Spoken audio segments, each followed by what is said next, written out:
Hello students. आज हम लोग बात करेंगे कॉन्सेप्ट ऑफ सेल क्लस्टर की।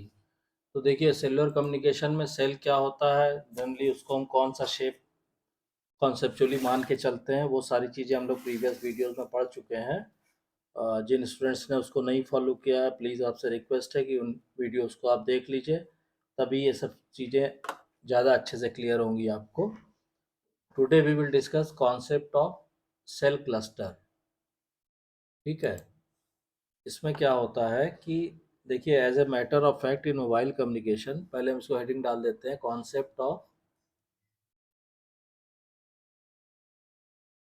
Concept of cell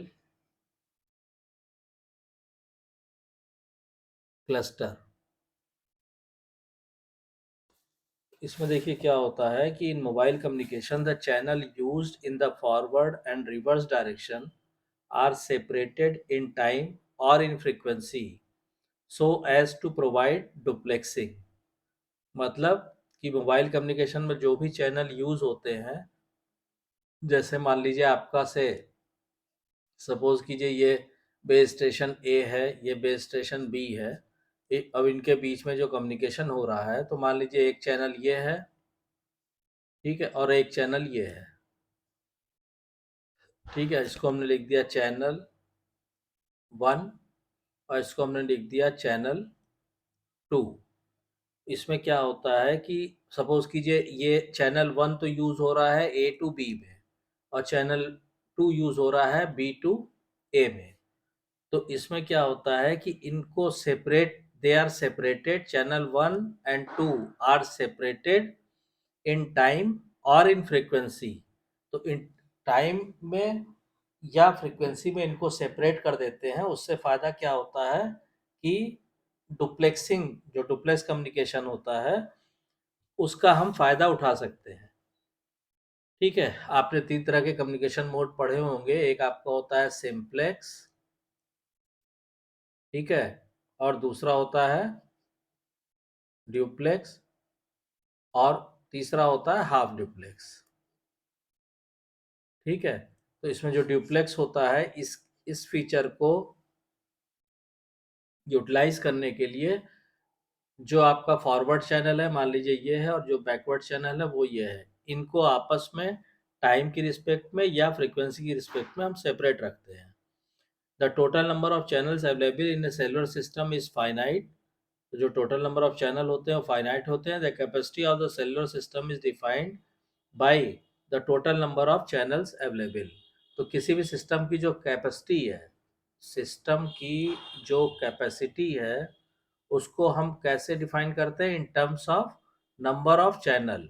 number of channel, जिस सिस्टम में जितने ज़्यादा चैनल अवेलेबल होंगे, उसकी कैपेसिटी उतनी ही ज़्यादा होगी। The system capacity as a function of the total number of available channel depends on how the available channels are deployed. तो सिस्टम कैपेसिटी तो डिपेंड करती है नंबर ऑफ चैनल्स पे, लेकिन केवल नंबर ऑफ चैनल्स पे नहीं, how this channels are deployed, इन चैनल का कैसे इस्तेमाल किया जाता है। ठीक है, basically if the available channels are reused for transmission of additional traffic, it is possible to expand the system capacity. तो जो भी हमारे पास अवेलेबल चैनल हैं, उनको अगर हम फ्रीक्वेंसी रीयूज से उसको हम ज़्यादा से ज़्यादा इस्तेमाल कर सकते हैं, तो क्या होगा, हम एडिशनल ट्रैफिक का भी ट्रांसमिशन कर सकते हैं उस सिस्टम से, और इससे सिस्टम कैपेसिटी बढ़ जाती है। Two or more different cells can use the same set of frequencies or radio channels if the nearest cells are separated such that the interference between cells at any given frequency is at an acceptable level. मतलब वो ये कह रहा है, ये चीज़ हमने देखी last video lecture में भी आपको बताया था। फ्रीक्वेंसी रीयूज कॉन्सेप्ट ही इसी पे बेस्ड है कि दो सेल हैं मान लीजिए आपके, ठीक है, एक आपका ये सेल है, ये हम पूरा सेल क्लस्टर बना देते हैं फिर से। ठीक है, इस तरह है मान लीजिए। अब हमने कहा कि सपोज कीजिए ये सेल और ये सेल, ये same set of frequency use कर रहा है जो ये यूज कर रहा है, या ये सेम चैनल्स यूज कर रहा है जो ये यूज कर रहा है। तो इनका जो ज्योग्राफिकल डिस्टेंस है, फिजिकली वो इतने डिस्टेंस पे होने चाहिए कि एक दूसरे को उनके सिग्नल एक दूसरे को आपस में इंटरफियर ना करें, ठीक है। या अगर इंटरफेरेंस होता भी है, that should be at an acceptable interference level, ठीक है। तो इस तरह के चैनल जो सेम सेट ऑफ फ्रीक्वेंसी या same set of channels use कर सकते हैं without within an acceptable tolerance limit, they are called, उनको क्या कहते हैं, co channel. They are called co channel cells, ऐसे सेल्स को को चैनल सेल्स कहते हैं, ठीक। और इसमें क्या होती है एक बात कि also the interference between co channel cells is referred to as co channel interference. तो ये जो को चैनल सेल्स होती हैं जो सेम सेट ऑफ चैनल्स या same set of frequency use करती हैं, इनके बीच में आपस में जो इंटरफेरेंस होता है उसको बोलते हैं को चैनल इंटरफेरेंस, ठीक है। ये दो चीज आपको ध्यान देने वाली है। फ्रीक्वेंसीज और चैनल्स रिप्रेजेंट रेडियो रिसोर्सेज, ठीक है।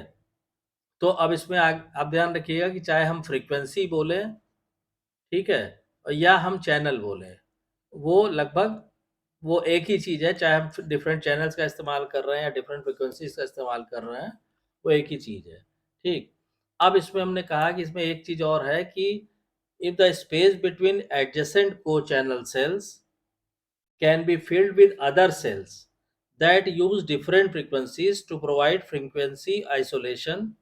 A group of cells that use a different set of frequencies in each cell is called a cell cluster. तो वही अभी जो हमने बनाया था आपको, जैसे मान मान लीजिए हम डिफरेंट सेल्स हमने बना दिए, यहाँ पे ये बना दिया, फिर हमने ये बना दिया, फिर इस पे हम मान लीजिए और हमने इस तरह बना दिया, ठीक है। और बना देते हैं आपको समझाने के लिए, ये हो गया। फिर ऐसे यहाँ पे एक हेक्सागोनल बना दीजिएगा, हेक्सागोनल ही बनेगा यहाँ पे। तो अब मान लीजिए ये है बेस स्टेशन ए बी, फिर ये ए है, ये सी है। तो अब इसमें क्या कह रहा है कि further the space between adjacent co channel cells can be filled. अब जो को जब इसमें को चैनल सेल कौन है, ये वाला और ये वाला, इनके बीच का जो स्पेस है वो आपने डिफरेंट सेट ऑफ फ्रीक्वेंसीज से इसको फिल कर दिया है। तो that can be filled with other sales that use different frequencies. तो इस तरह से आप फिल करके मान लीजिए यहाँ पे एक और आपने सेल बना दिया इस तरह, ठीक। यहाँ पे आपने ले लिया डी, फिर आपने कहा यहाँ पे एक और सेल है, ठीक है। अब यहाँ पे फिर आप ए इस्तेमाल कर सकते हैं तो ए कर लीजिए। यहाँ पे सपोज कीजिए हमने कहा ये इस तरह बन गया है, यहाँ पे हम बी इस्तेमाल कर सकते हैं तो बी। तो यानी को चैनल सेल्स के बीच में हम डिफरेंट फ्रीक्वेंसीज वाले सेल्स यूज करें, और ये पूरा मिलके ये जो पूरा बनेगा ये क्या कहलाता है, ये कहलाता है a group of cells that use different set of frequencies in each cell is called a cell cluster. This is called cell cluster, ठीक है। तो ये यूज होता है डिफरेंट चैनल फ्रीक्वेंसीज को अगर हम यूज करेंगे तो क्या होगा कि सिस्टम की कैपेसिटी उससे हम बढ़ा सकते हैं। अब इसमें एक चीज और आगे ध्यान देने वाली है, वो यह ध्यान रखिएगा कि अगर मान लीजिए हमने कहा let N be the number of cells, ठीक है। अगर किसी सेल क्लस्टर में हमने कहा let N be the cluster size in terms of the number of cells. N क्या है, एन है क्लस्टर साइज। क्लस्टर साइज का मतलब क्या हुआ, उसमें कितने सेल्स हैं, नंबर ऑफ, ऐसे समझ लीजिए सेल्स, ठीक, within it, and k be the total number of available channels without frequency reuse। और k क्या है, k है हमारा total number of available channel, लिख लीजिए या फ्रीक्वेंसीज लिख लीजिए, अवेलेबल चैनल्स, और विदाउट फ्रीक्वेंसी रीयूज मतलब सेपरेट फ्रीक्वेंसी, डिफरेंट फ्रीक्वेंसीज का, विदाउट फ्रीक्वेंसी रीयूज, ठीक। तो टोटल हमारे पास कितने हैं, एन सेल्स हैं, और चैनल हमारे पास कितने हैं विदाउट फ्रीक्वेंसी रीयूज के, तो अब इसमें क्या होगा, the n cells in the cluster would then utilize all k available channel. तो ये जो number of n cells हैं ये इन सारे channels को utilize करेंगे. In this way, each cell in the cluster contains one nth of the total number of available channel. ठीक है. In this way, each cell in the cluster contains 1 by nth of the total number of available channel. In this sense, n is also referred to as the frequency reuse factor of the cellular system. तो यानी ये n जो cluster size है इसके अंदर जो एक cell होगा, इसके अंदर जो एक सेल होगा वो क्या करेगा, वो 1/nth, एक सेल कितना यूज करेगा, 1/nth of the total, 1/nth of the total number of available channel. ठीक है. इसीलिए n को क्या कहते हैं, इसीलिए n is sometimes known as, n is also referred to as the frequency reuse factor of the cellular system. This is also known as frequency reuse factor